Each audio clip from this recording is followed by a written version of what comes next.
Good morning. I'm here in the office parking lot. This was my first day at the new place and my new commute. As you can tell, I did not do a video in the car, and I won't be doing videos in the car because I'm going a whole different direction. I'm driving in city traffic, way different from the drive that I had before, which was wide open spaces in the country where, anyway. Before I get started, please like and subscribe. Please share my channel. If you like the content, please watch till the end. Please share with others because I really want to spread the messages and also the love that is hopefully we're going to be able to at some point create a community where people can come together on this channel. That's my hope. So anyway, the algorithms do matter. So I don't know if you can tell that I'm tired, but I'm really tired. I took a weekend off. I didn't take extra time off to move. I don't have much stuff, so it really took Saturday afternoon to get pretty much moved in. I just, I don't even really have furniture. I have an air mattress and my clothes and my, just my own personal things. And so it didn't take 2 car loads. That was it, my son's car and my car.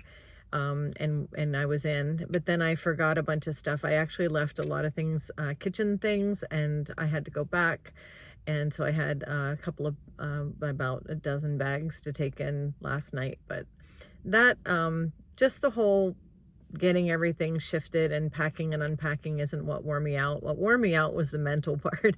At first, my first night there, I just couldn't believe I even lived in the city. I posted a video of the city at night, and I can't even believe I did this. So I'm really happy that I did this. But along with the happiness, of course, everything is different. Everything changed. And I wanted to talk about that a little bit this morning. I wanted to talk about, just kind of touch a little bit on learning from my mistakes and having do-overs in my life, and then being brave enough to do things that I wouldn't have ordinarily done. I had a furnished apartment filled with stuff. I've learned my lesson over time. At least for me, the older I get, the less stuff I want to drag around with me. So that was one of the lessons that I learned, is not to accumulate a bunch of material things, because I like to be mobile. Some people want to just kind of settle into one house and stay there, and that's absolutely fine. But for me, I'm the kind of person that too much stuff just gets me stressed out. So I didn't bring a lot of stuff. That's one of the things that I've done over time, is I've unloaded material things. There are people nowadays who are moving into tiny houses and living in RVs and doing the van life, and you have to be a minimalist to be able to do that. And I kind of have that mindset. It gives me peace to be able to have the minimal items that I need and just have that and not be bogged down with a bunch of stuff that I don't need. So that was one of the things that I noticed in moving in. Everything is streamlined. I know where everything is. I already know I can open up a closet and say, I know where this is. I know where that is. It's pretty simple. And so that helps a lot. But as far as the commute is concerned, living in the city is a way different work morning than living out in the country. When I lived in the country, I came down the stairs, got my stuff out of the refrigerator, walked out the door, got in my car. It was 8 minutes to work. So it was really like 10 minutes for the whole thing. It took me that long just to get down both elevators into the basement where the parking garage is, and then take the other elevator to the parking garage up to my floor that my car was on and get out of the parking garage. That alone took 10 minutes. So that's an adjustment. I have to understand that just because I'm opening up my front door and walking out, it doesn't mean that I'm on my way to work. There's an effort to just to get out of the building. So that's different. So it's a matter of leaving myself some extra time, and then coming out of the parking garage, round and round and round and round down the parking garage. I like to park up a little higher because there aren't as many cars, and it's lighter up there. There are open windows when you get up a little higher in the garage, and you can actually see the light, and I like that. But yeah, winding around and around and around in a parking garage for a minute or two, that was odd. And then driving over here wasn't too much different. There was a lot there. Well, okay, I'm not going to say, yeah, there was a lot more traffic. There were a lot more cars because it's, coming out of the city. and the cars, the drivers were different. Drivers on the country highway, it's the same highway. I mean, I connect 3 different highways now. I used to go on one highway before, just straight on, straight off. Now I connect twice, and so it's 3 different highways. But the drivers are way different. Down on the country highway, I say down because it's south, that highway, there were a few cars on the road, and they were all just going along 55, 60 miles an hour, going the speed limit, just cruising along. Everybody, you know, one car behind another one, didn't care if they were behind somebody else. It was just, we were all just kind of moving along like a train. There were a few cars that were passing. If there was a slow truck, you know, somebody would pass, but they would pass nicely. Not the case with this commute. This commute is different. There were, I'm going to count 5 cars that were flying. I'm going to have to say 2 of them were probably going over 100 miles an hour. 3 of them were going maybe like 80 or 90, but they were like, like dashing across the highway, all the way across 4 or 5 lanes of highway. You know, it's, I have to say that, gosh, I was thinking to myself, why? Why do you drive that way? I used to drive a little faster than I do now, but holy cow. I mean, the dodging around, and it's almost like they are so angry. You can almost tell that these people are like angry drivers. They're going fast. They're cutting people off. Anyway, I'm not going to use my whole video to talk about them, but I'm going to say that that is way different. There's a different mind frame that I'm in coming to and from the city than there was going to and from the country. Way different mind frame. So anyway, lessons that I've learned. I'm in a workplace now that I love. I'm in a place where I chose to be. I opened up my door and I said, I'm so thankful to be here. The main lesson that I've learned through this whole thing is when you have something that you wanted, appreciate it. I mean, that's all I can really say, is that gratitude is, a lot of people say have gratitude. You know, the 12-step program talks about gratitude. It's based on gratitude. People say that we need to have gratitude, but do we really, really know what that means? Do we know what gratitude is? Gratitude to me is more than just waking up in the morning and saying, oh, I'm thankful for this and I'm thankful for that. I'm thankful for my cat and I'm thankful for my job. I am, don't get me wrong. I am thankful for those things and the people in my life and a lot of things. But gratitude to me is keeping an attitude, keeping a constant attitude of appreciation for what you have and not allowing yourself to start complaining. Things are going to go wrong. Things will go wrong. I got into the elevator. There are 3 elevators and 2 of them are absolutely beautiful. They have mirrors and, you know, the building is beautiful.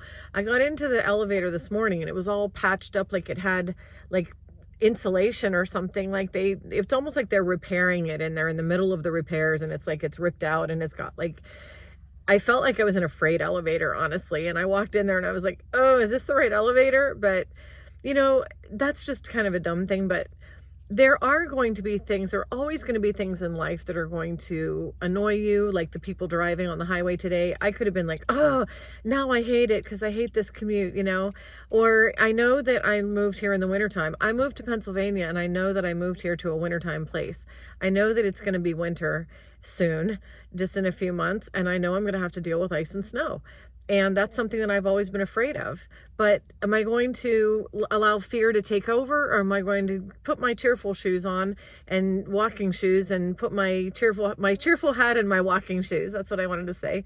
But, you know, and just get through every day, just get through every moment, just get through everything that I need to get through and not allow myself to be stressed out, whether it's ahead of time or in the moment, just to take deep breaths and be in the moment and understand that life is going to carry on the way life carries on and that you have to take the good with the bad. But to get all wound up about things that are either negative or things that are scary, I won't let negativity get to me. I'm not going to let fear get to me. Those are things that I allowed to happen in the past that I'm not going to allow to happen. I'm going to be really mindful of that. Here comes the sun. But I'm going to be really mindful of, I saw somebody post something on Facebook this weekend, it was a Facebook channel about spirituality, and this person posted that they moved into a house and thought that they heard things and saw things, and they thought they were seeing apparitions, or they thought they felt a presence in the house, and they thought it was a dark presence. And they said, "What should I do? I'm so scared now." And my first thought was, first of all, whether there's a light presence or a dark presence is a matter of, you might feel a darkness come over. Like, there are times when I feel really happy, and there are times when I feel anxious. There are times when I just get a kind of a wave of almost depression, or a wave of fear, or a wave will come over me. And like my son says, that's brain chemistry. That's your brain chemistry at work. We have dopamine, and we have serotonin, and we have, oxytocin, and all kinds of things that make us happy. And then we have the brain chemistry that will come through and try to, create a depression or a fear state of mind, anxiety. We have cortisol, that if cortisol dumps through you, that's fight or flight, and you can feel very anxious when that happens. So, that's why I think Jesus said, take every thought captive, because as the brain chemistry creates positive and negative thoughts, we can have a thought of fear, but we don't have to give that thought of fear any power. I just saw 11:11. We don't have to take root. Or let that thought of fear take root. We don't have to let it scare us. We can take that thought and take it captive and hold it for a moment and say, what are you? Where'd you come from? Why? If I moved into a place and I thought I was feeling a presence of darkness, I would probably just ignore it and say, I love it here. I would just keep focusing on the things I love, no, I love it here. It's great here. This is an awesome place. I love it, and I think that the more we give energy and focus to thoughts of darkness, the more dark we create. And then it becomes more and more and more. It's a snowball effect. The more energy and thoughts and power we give to our positive thoughts and energies, the more positive we create. And that's what my channel has been about recently. And my son says it's all psychology and biology, it's all physical stuff that's going on in our brains, and it's psychology, which is true. A lot of it has to do with the psychological effect. And I also believe that it's combined with, I think the psychology does create things, and my son says, it's like self-fulfilling prophecy. Like you can start to bring bad things on by becoming fearful and becoming anxious, because you are naturally generating that, those things. You're basically looking for it. And so that's kind of where that comes into play. I do combine that with, I do have a spiritual side, of course, I combine that with spirituality. I don't think it's 100% biology and chemistry, or 100% spirituality. I think it all works together. And I think that these bodies that we are in are designed to, to flow positive and negative chemicals into us. And it's what we do with that. A lot of people say that life is, like 10% what happens to you and 90% what you do with it. And I agree with that 100%. I think it's what we do with it. And that includes what we do with things that are happening, what we do with people who might be annoying us, what we do with circumstances, what we do with thoughts. And so those are all things that I'm learning as I'm going along here. And especially in moving into this new place this weekend, as you can tell, I didn't do a lot of thinking, but I did a lot of processing. I didn't really have to think too much to be processing all this.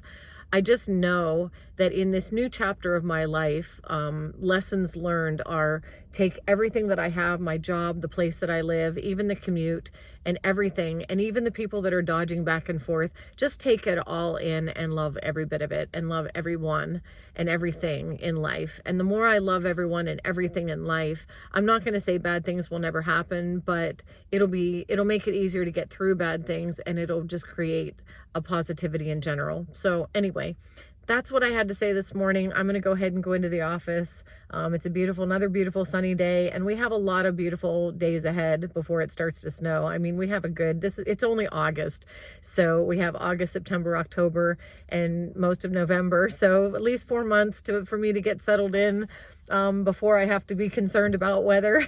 And like I said, I think that one of my biggest fears is, driving in snow is not my thing. And here I'm living downtown, and I have an office that I go to. However, there are ways around everything. There are people who live downtown I can get rides with. There are Uber drivers, you know, there are all kinds of different ways. And I also have sick time. There are all kinds of different things. So I'm not going to worry about things that don't need to be worried about. And that is the biggest lesson I've learned in this whole thing. So I hope you're all having a great day. I'm going to get into the office. I'll see you next time.